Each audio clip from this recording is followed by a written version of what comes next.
Peggy 18. Hi guys, welcome to a playthrough of the Streets of Hope level from Hitman Absolution. My name's Travis, I'm on the community team at IO Interactive in Copenhagen, and I'm with the game director, Tor Bluestyle, who's here with me. Hey, and hope you will enjoy this speedy playthrough of this very large level from Hitman Absolution. Yeah, we're going to play through it in 17 minutes. It's a bit of an expert playthrough. You have to know your way around Streets of Hope to be able to pull it off to this level of accuracy and efficiency. But to give you a bit of intel on where we are and what we're doing, we're obviously Agent 47. He's gone rogue from the ICA. He's on the trail of a girl called Victoria. The lead that he's got to get to this point is he's following a guy called Lenny the Limp Dexter. He's the son of Blake Dexter, the benefactor of this town, so he's a pretty important character in the game. Lenny knows about the whereabouts of Victoria, and he's also told his gang, he's with the Cougar gang, his little posse that he rolls with, you could say. So we need to take those 5 guys out, we need to get to Lenny, we need to kidnap him, all within this one level, so there's a lot happening here. Yeah, this is it's a pretty huge environment, and it's all pretty kind of free roaming. You can kind of go around and scope out the situations, find different elements that you can use to your advantage. There's a lot of kind of improvised weapons around. There's a lot of different disguises, and there's to every single hit within this level there's a large amount of entry points to it. So here we're homing in on our first target, which is the leader of the gang. We've kicked off already. We've had a scope of the land. We know a little bit about Hope so far. Our first target is going into the convenience store here, so we're going to follow him in the back entrance and see how we get on. Yeah, so as this is a more, you can say it's a large part of the, this is a large level within the game, and as you can kind of walk around freely, also everything you do they will kind of cascade out if you're kind of causing trouble here. I mean, theoretically you could take down your target straight away here and kill his girlfriend in the same time, but you'll have to deal with the consequences of that, and if anyone here shouting or gunshots, they will come running and try to find out what it is. So rather than take him down here, we'll wait for him to go upstairs, use a distraction here to get past his girlfriend. So the most immediate thing that we can see is a radio. So we've triggered the radio on, which of course the clerk here is going to be thinking, well, why is there a radio playing? She's trying to see who it is, and we've managed to get away and kind of sneak past her now. As she's confused or looking at the radio, we're in the trespassing zone here, so we need to be careful not to be seen. Yeah, so if you're trespassing within the game, it doesn't mean that you're instantly dead if you're found. It means that you will be kind of escorted out of the premises. But of course now, since this is one of the targets, he's standing in front of some very compromising evidence of this Cougar gang trying to kidnap this girl Victoria and sell her off to an arms company, then you will probably be killed on sight here if seen by this guy. Yeah, he'd definitely react if he sees you, so we need to sneak up behind him. We're going to take him down with the fibre wire silently, so nobody hears us, and we've got objective complete. We need to dump the body, because his girlfriend will probably be coming up to see where he is pretty soon. Yeah, so hiding evidence or hiding bodies as part of that is, of course, it's good for kind of erasing your tracks, and it's all kind of tracked in our score. Everything that you do is logged, and you kind of get a positive or negative score based on how you're playing and using the different features of the game. And being undetected or being unseen and not leaving any traces behind is a very good way of playing.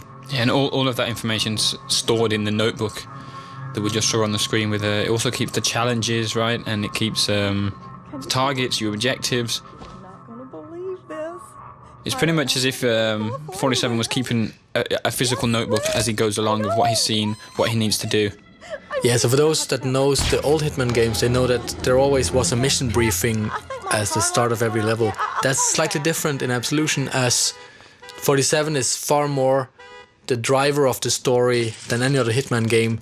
The way that these objectives are made is also based on his progress through the level, so they will kind of update along the way, with the information that he gets and the player gets as they play the level. Yeah, he's very much making the decisions himself, isn't he? When he's got, obviously if something happens, he realises he needs to take out somebody else. He doesn't need somebody in his ear to tell him that. He's seen it for himself, he's heard a conversation.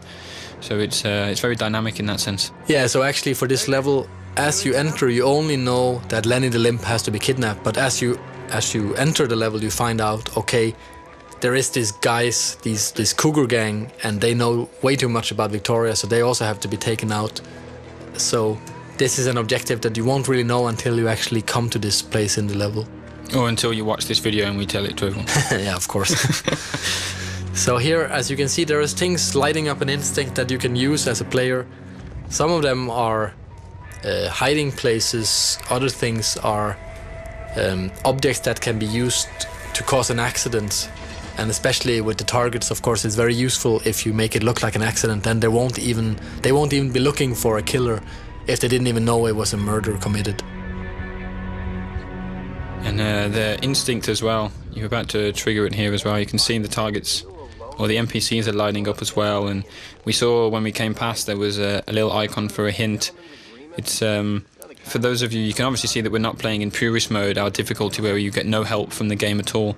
All of these options can be turned off if you want a real challenge. So bear that in mind as you play through. That if you are a purist player and you really want a really difficult experience, you can customize it that way, if that's the sort of thing that you're looking for. But to show off the features, we're going to keep the HUD on for this playthrough. So we're approaching our second target here. He is on the phone, and an easy prey for a trained assassin. And instead of just killing him off straight away, we will kind of subdue him and try to make it look like an accident here, actually, by using the explosives that we found earlier. So we had the option to snap his neck as well. That's if we're running short of time, or if we just feel like being a bit more brutal through the level, isn't it? It's very much about choice, right? All the different mechanics are built to create sensible choices for the player. If you want to be brutal, if you want to be violent, you can do that, but it will affect your scores and your challenges. Oh, busted. All right, we'll deal with this. You're under arrest. Ow. So one thing that we worked a lot on with our AI is that the propagation of knowledge throughout the level. That this guy, we took care of him really fast, so it meant that anything he had to say to his friends on the radio, he didn't get the time to say anything at all. And that meant that nothing actually got conveyed, and we're free to continue throughout the level as if nothing happened. Yeah, it was perfect timing from 47, really, in a way, because the police officer's not going to start shooting at us straight away just for being in the area. He needs to... You can hear him shouting, he's saying, "What are you doing?" And then before he's got a chance to kind of realise that we're not going to move and that we're a bit of a shady character, we've killed him. So it's, yeah, we move on from there. So here we're using the remote detonated explosives that we found. And as you remember, the target we dropped down, the one that is just knocked out, he's over there by the tires, and now he is dead, as you can see in the target tracker. That was quite a big explosion. The other cars there have caught fire, so this could get interesting. Yeah, this is not very subtle, but it does cause a bit of a stir in the town, and it will draw the attention of especially all the guards or cops. As you can see here, they come running, which leaves the next target a little bit easier to get to, because he is quite heavily guarded. He's kind of like the king of the scrapyard, as you'll see here very soon. So this end of the street now is a lot more empty than it was when we first arrived and took a look around. So there's definitely more freedom here for us. You can see the target there. He's roaming the scrapyard as he does, king of the scrapyard, as it were. And you can see the explosion was absolutely huge. The black smoke is pillowing upwards past the big poster of Dexter there, the benefactor of hope, as we mentioned earlier. But we now need to head into the scrapyard. You can still see the target just on the screen there. We've got a sign, "Warning, keep out dogs," so we should be careful. Yeah, dogs are also a feature of the game. They will alert nearby NPCs, as we see here. We're trying to sneak up on one, and obviously we're not allowed to be here. Even if we had a disguise on, this dog would bark on us. And so we've grabbed the dog bone. We think that he might have been barking for that, or he's noted us. He might be just want to get a chew on the bone, but the barking has actually alerted an NPC. This mechanic here has come across, so we need to be careful. Yeah, so this poor guy doesn't know what'll hit him. I should always check what's behind you. The dog's stunned. Yeah, so as we're trespassing here in the scrapyard, this mechanic comes in pretty handy, as we can take his disguise and move around a lot more freely in this area. We don't have to kind of sneak around, because now, as long as we don't get close to the other NPCs, we're actually allowed to be here. Yeah, and we're going to shove him in the closet, keep him out of sight. There's no evidence that he was ever here. We've got our disguise, and we saw the target walking deeper into the scrapyard, so that's where we're going to head now. Yeah, so now dressed as a mechanic, if you have to get close to other NPCs, it's very useful to blend into the environment and kind of just pretend that you belong here. So as we'll see here, this NPC, he is kind of wondering who you are, but he's not suspicious yet. But if you kind of would have stayed closer to him for a longer amount of time, then he would eventually have found out, or if there's 2 or 3 of them close. Yeah, the mechanics will recognize if there's it's a small town, so they know each other pretty well. So a bold guy walking around does look suspicious, that's why 47 needs to blend in. But of course the police officer, he's not so familiar with the mechanics, so he's not going to bust you. But we're thinking about taking him out with the crowbar here, but thought better of it. Yeah, I think if you pick up that crowbar, he will kind of get a little bit suspicious about you, so it's better to let it be. So here the target's been dealing with some dirty cops, and he's heading off into this tiny garage over here. I think he is the guy who is in charge of the cars for the gang. So they're kind of preparing this kidnapping of Victoria, and he is preparing the car here. And that's an accident waiting to happen, as you can see in Instinct here. It's a good choice of words. Yeah, accident kills are a very big feature in Absolution, and there's a large number of ways of taking down every single target in the game. And this is where the team has really went to town on coming up with inventive ways of killing targets that are kind of localized to each area. So naturally here in a garage, what better to use than a car lift? Who's screwing about? Okay, all right. Who's making the racket? So it's the 3rd target down. The target tracker resembles that. We've got three targets down, a really high score. The police are on the way in to see what's happened. You can hear the mechanics. We're a bit worried about this guy who's just been crushed, but we're clear. We're away. It's got warning: attack dogs again. So we have to be careful about that. We're now in the Cougar's Nest. This is like the main hangout area for the Cougars. They're there hosting a bit of a party for Lenny. But they're having a barbecue, and you might see the lighter fuel there, which could be an option. Barbecues and lighter fuel tend to go pretty well together when Agent 47's around. And we can also see the policeman down there. He's allowed to be in this area. We're not as a mechanic. It's a bit of a private area, so we're going to try and take his disguise and see if we can get closer to our target. Yes, usually these kind of isolated characters are pretty useful for us, as they provide disguises and weapons and so on. We've just got an improvised weapon there, a bottle. Smash this around the guy's head. Smash. He's down. Disguise is ready to get picked up.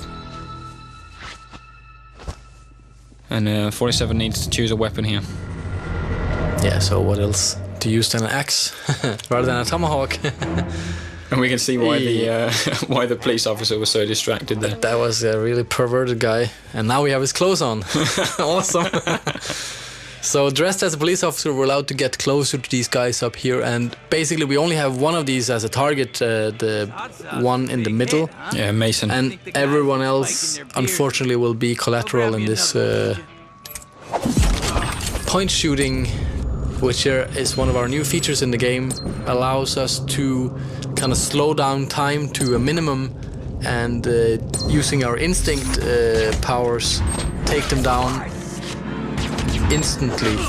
And as you can see, they're trying to pull their guns to fight back, but as they're taken down too quickly for that, the whole thing goes down without anyone making a sound, as we also use silenced guns for this. Yeah, we've also used all of our instinct though. It's very expensive to use point shooting, especially on so many characters all at one time. So there's a lot of strategy involved in when you should use your point shooting. You can't just walk up to any character and shoot them and do it instantly. You have to make sure you do it at the right time, otherwise you run out of instinct completely. But there's the other target's come out here. He's come to investigate, probably come back to the barbecue, and he's stunned by the dead bodies. Ow, poor old guy. 47's just killed the barber. Yeah, that's sad, but it's for the greater good. We need a new disguise here, because now there's a lot of police officers in the building here. So using the barber, which is freely allowed to walk around here, it's a pretty powerful disguise, and as you can see, there's lots of characters here, so trying to go in here guns blazing would be pretty dangerous and difficult. There is a lot of NPCs here. You can also see there's a guy a little bit further ahead getting his pistol ready, so he's prepared for a shootout. But it would be a bit of a mistake to pull your guns out here. Sneaking through as the barber is probably the best way through. Towards Lenny, who you can see down there. Instinct lights up in blue, not red because he's not a target. We need to kidnap him. And we make our way down. Yeah, so basically now there's this one police officer standing between us and Lenny at the moment, so we will just quickly deal with him. Quickly deal with him by putting a pair of scissors in his neck. Well, yeah. Deal with him in 47's trademark way. Yeah, you could have subdued him, right? Poor guy. And now we have Lenny all to ourselves, and he's kind of just sitting there lying about his antics in Chicago, so he's kind of an easy prey. It's almost too easy.